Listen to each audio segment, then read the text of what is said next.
ఇప్పుడు AI technology అనేది విపరీతంగా పెరిగిపోతుంది.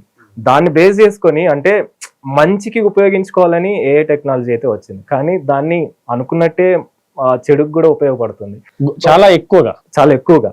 అందులో ఏఐ క్లోనింగ్ అని చెప్పేసి అంటే వాయిస్ రికార్డ్స్ అంటే మీరు మా ఫ్రెండ్ గాను లేకపోతే నా బంధువు గాను అని చెప్పేసి కాల్ చేయడమో లేదా వాయిస్ రికార్డులు పంపించడమో ఇలాంటివి చేసి మోసాలకు పాల్పడుతున్నారు. అవి ఎలా చేస్తారు? అంటే ఈ ఏఐ క్లోనింగ్ అనేది ఎలా ఉంటుంది మీరు చూసినంత వరకు? దీనిలో మీరు న్యూస్ లో బాగా వచ్చిందంటే రష్మిక మండన్న కేసు గురించి చెప్తాను. ఆల్రెడీ మీరు దానిలో చూసారు, ఒక డెమో మీకు ఉంది. అవును. దానికి ఇంకా మించి ఎట్లుందంటే దానిలో ఆనర్ వాళ్ళు ఒక వీడియో తీస్తారు. ఎట్లుంటుందంటే మీకు ఒక కాల్ వస్తుంది. సపోజ్ మీ పేరెంట్స్ అయితే పిల్లలు కాల్ రావచ్చు, పిల్లలు అయితే పేరెంట్స్ కాల్, ఫ్రెండ్ ఎవరో ఒకరు కాల్, మీకు తెలిసిన వాళ్ళైతే కాల్ వస్తుంది. ఆ కాల్ వచ్చిన తర్వాత దాంట్లో నేను ఇట్లా నా ఒక ప్రాబ్లం ఎదుర్కొన్నాను, నా ఫోన్ పోగొట్టుకున్నాను దాంట్లో అని మీకు ఒక స్టోరీ చెప్పేస్తాడు. ఆ స్టోరీతో మీరు కన్విన్స్ అయ్యి మిమ్మల్ని డబ్బులు అడుగుతారు. దాంట్లో బేసిక్గా అడిగేది దాని డబ్బులు. అది స్టోరీ మీరు డబ్బులు అడిగితే మీ డబ్బులు ఎట్లా పంపేయాలి? ఫోన్ పోయింది కదా, నేను మా ఫ్రెండ్తో ఉన్నాను, ఆ ఫ్రెండ్కి అకౌంట్ పంపించేసాను అన్నాను. అది ఏంటంటే ఇప్పుడు బ్యాక్గ్రౌండ్ లో ఏఐ టెక్నాలజీ వల్ల వాళ్ళు వీడియో క్రియేట్ చేసుకుంటారు. ఆల్రెడీ ప్లే స్టోర్ లో లేదంటే ఆండ్రాయిడ్ లో రకరకాల యాప్స్ పెట్టున్నాయి. అవి ఏం చేస్తాయంటే ఒక వీడియోని మీ యొక్క కెమెరా ఫీడ్ తో స్వాప్ చేసేస్తాయి. అంటే మీకు కనిపించడానికి నేను ఒక వీడియో కాల్ ఉన్నట్టు కనిపిస్తాను, కానీ యాక్చువల్ గా రియాలిటీగా ఏంటంటే ఒక వీడియో ప్లే అవుతుంది. ఓకే, కానీ మీకు చూడడానికి ఎట్లా కనిపిస్తుంది అంటే ఒక వీడియో కాల్ నడుస్తున్నట్టు అనిపిస్తుంది. కాబట్టి దాంతో ఏంటంటే మీరు ఒక వీడియో కాల్ చేస్తున్నట్టు మీకు అనిపిస్తుంది, మీరు ఒక ట్రాన్సాక్షన్ పర్ఫామ్ చేస్తారు. ఇట్లాంటిది పర్సనల్ అయితే మా దగ్గర ఎక్కువ కేసు రాలేదు, కానీ బిజినెస్ లో మా దగ్గర బాగా ఎక్కువ కేసు వచ్చినాయి. ఎందుకంటే బిజినెస్ లో ఇప్పుడు సీఈఓ ఉన్నారు లేదా డైరెక్టర్ ఉన్నారు, అకౌంటెంట్స్ ఉంటారు, దానిలో వాళ్ళకి అప్రూవల్ కావాల్సి వస్తుంది. సో ఏం చేస్తారంటే ఫస్ట్ ఒక ఫిషింగ్ మెయిల్ తో ఒక మెయిల్ పంపించేస్తారు. Suppose director so and so మన ఆర్గనైజేషన్ అనుకోండి, డైరెక్టర్ మెయిల్ తో ఈ ఒక ఫలానా క్లయింట్ ది పేమెంట్ చేయాల్సింది ఉంది, ఇది మీరు పేమెంట్ ప్రాసెస్ చేసేయండి, ఇది కొత్త అకౌంట్ నెంబర్, వాళ్ళ పాత అకౌంట్ నెంబర్ కాకుండా ఈ అకౌంట్ నెంబర్కి అని మీకు మెయిల్ పంపించేస్తారు. డబుల్ వెరిఫికేషన్ కోసం ఏంటంటే మీరు వాట్సాప్ కాల్ చేస్తారు. ఓకే, వాట్సాప్ కాల్ చేసి దానిలో మీరు కూర్చొని మాట్లాడుతుంటుంటారు. సో ఫలానా సో అండ్ సో మీరు రూపేష్ గారు మీరు ఈ ట్రాన్సాక్షన్ని వాళ్ళకి మీరు మెయిల్ ఆల్రెడీ పంపించాను, దానిలో డీటెయిల్స్ ఉన్నాయి, మీరు అది చెక్ చేసుకొని మీరు అది ట్రాన్సాక్షన్ చేసేయండి అని. ఇప్పుడు అకౌంటెంట్ ఆయన ఏం తెలుసు, బాస్ ఫోన్ చేశాడు, ఆల్రెడీ బాస్ మెయిల్ ఐడితో మెయిల్ ఉంది, ఆయన ఏం చేస్తాడు, ఆ ట్రాన్సాక్షన్ చేసేస్తాడు. కొన్ని రోజుల తర్వాత ఎప్పుడైతే ఇది తెలుస్తుందో ఇట్లాంటి అసలు పేమెంట్ జరగలేదు, అసలు ఎప్పుడైతే బ్యాలెన్స్ షీట్స్ మనం చెక్ చేస్తామో అప్పుడు మ్యాచ్ కాదు, అప్పుడు అకౌంటెంట్ క్వశ్చన్ అవుతుంది. అప్పుడు ఆయన ఏమంటాడు, సార్ ఇది మెయిల్ వచ్చింది, మీరు అప్పుడు నాకు ఇట్లా ఫోన్ చేశారు కాబట్టి నేను చేశాను అని అంటాడు. ఇక్కడ ఆయన బుక్ అయిపోయింది కదా. ఇప్పుడు ఏంటంటే అప్పుడు ఆయన జాబ్ కూడా పోతుంది ఫస్ట్ ఆఫ్ ఆల్. నెక్స్ట్ ఇప్పుడు జాబ్ విషయం తర్వాత ఇప్పుడు ఆ ట్రాన్సాక్షన్ లాస్ అయిపోయింది కదా. అవును, అంటే ఈ ఏఐ క్లోనింగ్ కాకుండా ఈ డీప్ ఫేక్ ఇమేజెస్ దాంతే అన్న ఇవి కూడా వాడి ఈ విధంగా మోసాలు. మీ యొక్క ఫోటో చిన్న వాయిస్ శాంపుల్ అంటే చాలు, నేను ఒక మంచి డీప్ ఫేక్ క్రియేట్ చేసుకోవచ్చు. నాకు ఏం అవసరం లేదు, హైలీ రియలిస్టిక్ వీడియోస్ నేను క్రియేట్ చేసుకోవచ్చు. ఓకే, అది కూడా ఎంత వాళ్ళు ఇచ్చేది 1 month సబ్స్క్రిప్షన్ ఇట్లా $50 $60 ఇస్తాడు. అంటే 5,000 6,000 రూపీస్ లో మీరు ఈజీ క్రియేట్ చేసుకోవచ్చు పర్ మంత్. అదే ఇప్పుడు మనం ఒక స్టూడియోలో ఇది చేస్తున్నాం, మీరు ఎన్నో లక్షలు ఖర్చు పెట్టుంటారు దీనికి. అదే సెటప్ వాళ్ళకి 5,000 6,000 ఇస్తుంటే ఖచ్చితంగా వాళ్ళు దాన్ని ఎట్లా వాడుకోవాలో అని నేర్చుకుంటారు, వాళ్ళకి ట్రైనింగ్ ఇవ్వడం జరుగుతుంది, వాళ్ళు దాంతో వాళ్ళ జాబ్ వాళ్ళ రిక్రూట్మెంట్ ఇట్లా చేసుకుంటారు. దీనిలో కొంచెం కనెక్షన్లో మీకు ఇంకోటి, మీరు కంబోడియా బేస్డ్ క్రైమ్స్ అని మీరు ఒకసారి దాని మీద ఉంటుంది.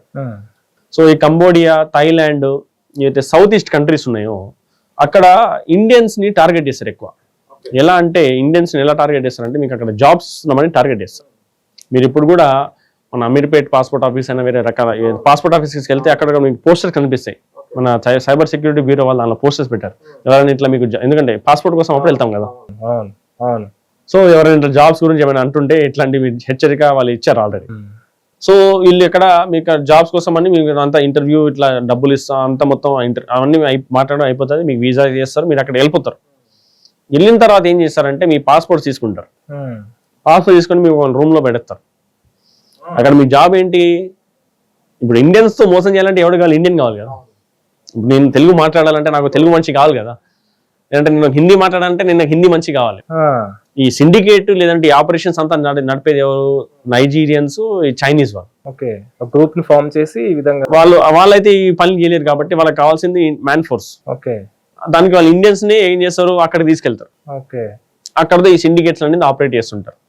కాల్ సెంటర్స్ రకరకాల అక్కడ నుంచి వీళ్ళు ఆపరేట్ చేస్తారు. సో అందుకు కూడా కొంచెం ఇన్వెస్టిగేషన్ ప్రాబ్లం అయిపోతుంది. ఎందుకంటే ఇండియాలో ఉంటే somehow we can do something. ఒక వేరే కంట్రీ కంటే వేరే ఇంటర్నేషనల్ రాస్ కొంచెం ప్రొసీజర్ అంటే పెరిగిపోతుంది. అంటే ఈ సైబర్ జాబ్ ఫ్రాడ్స్ అంటే గుర్తొచ్చింది మనకి. పార్ట్ టైం జాబ్స్ కావాలన్నా కానీ ఏమైనా కావాలి అంటే మెసేజ్ రూపంలో నార్మల్ మెసేజెస్ కావచ్చు, వాట్సాప్ మెసేజెస్ కావచ్చు, ఇలా ఫేస్బుక్లలో పంపడం చేస్తూ ఉంటారు. వీళ్ళంతా కూడా మీరన్నట్టు ఒక ముఠాగా ఏర్పడి మోసాలకు పాల్పడుతుంటారు. అంటే ఎలా వీళ్ళు ఇదంతా చేస్తూ ఉంటారు? పార్ట్ టైం జాబ్స్ అనేది కూడా ఒక స్కీమ్ లాంటిది అనమాట.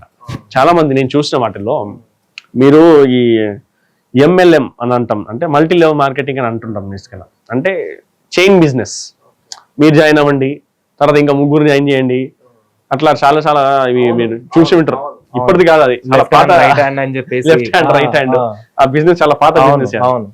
సో ఈ వర్క్ ఫ్రమ్ హోమ్ లేకపోతే జాబ్స్ ఏవైతే ఉన్నాయో అవి మెల్లిగా స్టార్టింగ్ అయితే వాళ్ళు వర్క్ ఫ్రమ్ అని అంటారు. 1 day 2 days తర్వాత ఎప్పుడైతే వాళ్ళు మీరు చిన్న టాస్క్ చేస్తారు, వాళ్ళు దానికి మీరు 500 1000 రూపీస్ 2000 ఇస్తారు మీకు. స్టార్టింగ్ లో మీరు బాగానే ఉంటారు. ఫస్ట్ 1 or 2 ట్రాన్సాక్షన్ అంతా బాగానే ఉంటాయి. యాక్చువల్ గేమ్ అనేది 3rd or 4th స్టార్ట్ అవుతుంది.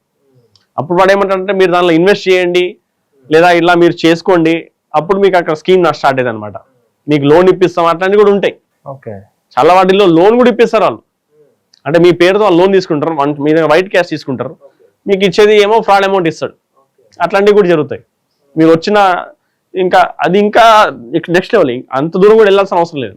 యూట్యూబ్లో లైక్ చేయండి, రివ్యూ రాయండి, గూగుల్ రివ్యూ రాయండి, దానికి 300 500 రూపీస్ మీకు పేమెంట్ ఇస్తాం. అట్లాంటి చిన్న చిన్న స్మాల్ జాబ్స్ అని కూడా వాళ్ళు స్టార్ట్ చేస్తారు. అవును. సో ఇప్పుడు దానిలో వల్ల కూడా మీకు చాలా ఇబ్బంది ఫేస్ అయ్యాల్సి వస్తుంది. ఎందుకంటే వాళ్ళు ఏదైతే చేశారు వాళ్ళకి, వాడు మీకు ఏది ఆ 200 500 లేదా 1000 రూపీస్ ఏది ఇచ్చాడో అది ఎవరెవరి నుంచి మోసం చేసుకుని తెచ్చుకునే డబ్బులు అవి. దానివల్ల ఏంటంటే మీరు కూడా ఒక సస్పెక్ట్ లాగా ఒక కేసులో అట్లాంటివి కూడా చాలా ఉన్నాయి. ఇది సేమ్ మోడస్ ఆపరండి ఇప్పుడు ఎక్కువగా జరుగుతుంది గేమింగ్ ప్లాట్ఫామ్స్. అవును, గేమింగ్ లేదా క్రిప్టో ఏవైతే B2B ఫైనాన్స్ అని అంటామో మనం, దాంట్లో ఇవి ఎక్కువగా ఉన్నాయి. ఎందుకంటే దానిలో మీరు 200 300 ఉన్నాయి. దానిలో 3000 వల్ల 2000 వల్ల 500 వల్ల 10 రూపీస్ వల్ల అందరి చాలా మంది అకౌంట్స్ బ్లాక్ అయి ఉన్నాయి. ఎందుకు? ఏదో గేమ్ ఆడారు, దానిలో రివార్డ్ గా క్యాష్ విత్డ్రా చేసుకుంటే దానిలో మీకు అది వచ్చింది. విత్డ్రా మీరు 500 చేశారు, మన పెట్టిన డబ్బులో 5000 ఉన్నాయి, అది ఎవరు చూడట్లేదు. అవును, 5000కి మీరు ఏదో సరే ఏదో కొంత కూడా వస్తుంది ఇంకా వస్తాయి ఖచ్చితంగా. ఎందుకంటే ఈ సైబర్ క్రైమ్స్ లో మేజర్ గా నడిచేది రొటేషన్ బిజినెస్. ఇప్పుడు మా ఉన్న ప్యాటర్న్ లేదా మా అనాలిసిస్ తో నేను చూసింది ఏంటంటే, ఇప్పుడు అంత మనీ ఏవైతే ఎక్కడెక్కడ నుంచి రకరకాల ఈ 30-40 మోడస్ ఆపరేటర్స్ ఉన్నాయో వాటి అన్నిటి నుంచి స్కామ్ చేసి ఎక్కడ పడుతుందంటే క్రిప్టోలో పోయి పడుతున్నాయి డబ్బులు.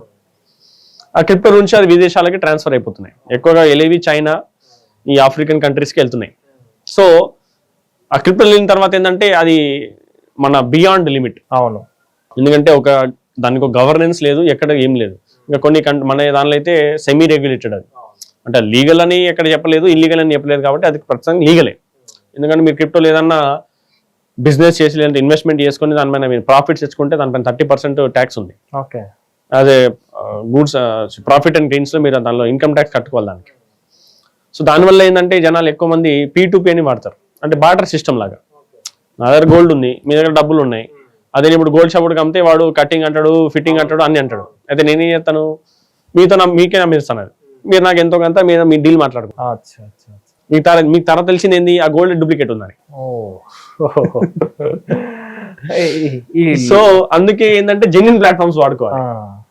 ఆ 10 రూపాయలు లాస్ అవ్వడం వల్ల ఏంటంటే మీరు ఎప్పుడైతే అవుట్ సోర్స్ బయట ప్లాట్ఫామ్ వెళ్ళారో అక్కడ మీకు తెలియదు, అక్కడ మీకు స్కామ్ అవుతుంది. అవును, దానివల్ల మీరు ఇబ్బంది పడుతున్నారు. మీరు చెప్పినట్టుగా గేమింగ్ యాప్స్ కావచ్చు. ఈ గేమింగ్ యాప్స్ అనేవి అంటే మనం ఏదైనా థర్డ్ పార్టీ యాప్లు యూజ్ చేసి దేనిలో వెళ్తుంటే, అంటే లింక్స్ ఏమైనా ఓపెన్ చేస్తుంటే దాంట్లో గేమ్స్కి సంబంధించి కావచ్చు, బెట్టింగ్ యాప్స్కి సంబంధించి కావచ్చు వస్తుంటాయి. ఆ లింక్ ఓపెన్ చేసినట్టు ఆటోమేటిక్గా మీరు రివార్డ్స్ కావచ్చు ఇలాంటివి వస్తాయి.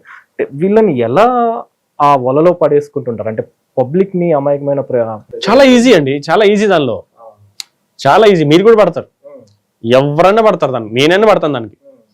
ఎలా అంటే ఫస్ట్ ఆడతారు, మీరు గెలుస్తారు, దానిలో మీకు 2,000 రూపాయలు వస్తాయి. ఇంకోసారి ఆడతారు, 10,000 వస్తాయి మీకు. మూడోసారి కూడా ఆడతారు, దానిలో మీకు 20,000 వస్తాయి. యాక్చువల్ గేమ్ స్టార్ట్ అయ్యేది ఎప్పటి నుంచి? 4th టైం నుంచి. ఓకే. ఇప్పుడు ఒక గేమ్ లో 500 పెట్టి దానిలో మీకు 1,000 రూపాయలు వస్తాయంటే మీరు పెడతారు. సరే ఫస్ట్ ట్రై కోసం 500 కదా, పోయేది ఏముందని మీరు పెడతారు, మీరు దాన్ని గెలుస్తారు, మీకు 500కి 1,000 రూపాయలు వచ్చినాయి. నెక్స్ట్ టైం ఆడాలంటే ఏంది? 5,000 వేయాలి. 5,000 మీకు 7,000 8,000 10,000 ఇస్తాడు, దానిలో మీకు వచ్చేసినాయి. దాంతో ఈ 2-3 ట్రాన్సాక్షన్ ఏంటంటే మీకు దానిలో ట్రస్ట్ వచ్చేస్తారు. అవును. ఫస్ట్ ఇప్పుడు దీనిలో ఏంటంటే ప్యాకార్డ్ ఎప్పుడైనా మీరు ఆడుంటే దానిలో కూడా ఇదే మైండ్ సెట్ ఉంటుంది. ఇప్పుడు ఫస్ట్ మనం ఆడాం, గెలిచామనుకోండి మైలకు, సరే ఒకసారి అయిపోయింది అనుకుంటాం. రెండోసారి కూడా మీరు గెలిచారనుకోండి, మైండ్ ఏమైతుంది? ఇంకా ఆడాలి. ఈ రోజు నా లక్కీ డే, ఈ రోజు రాహు కేతు అంతా అనుకూలంగా ఉన్నాయి, అంతా మనం అనుకున్నట్టు జరుగుతుంది. నేను ఏదో గుడికి వెళ్ళొచ్చాను, ఆ దేవుడు ఫుల్ హ్యాపీ, ఈ రోజు పండగ, లక్కీ డే లేదా లక్కీ, అది కనుక మీరు అంతా ఆడడం వాడచ్చు. ఓకే.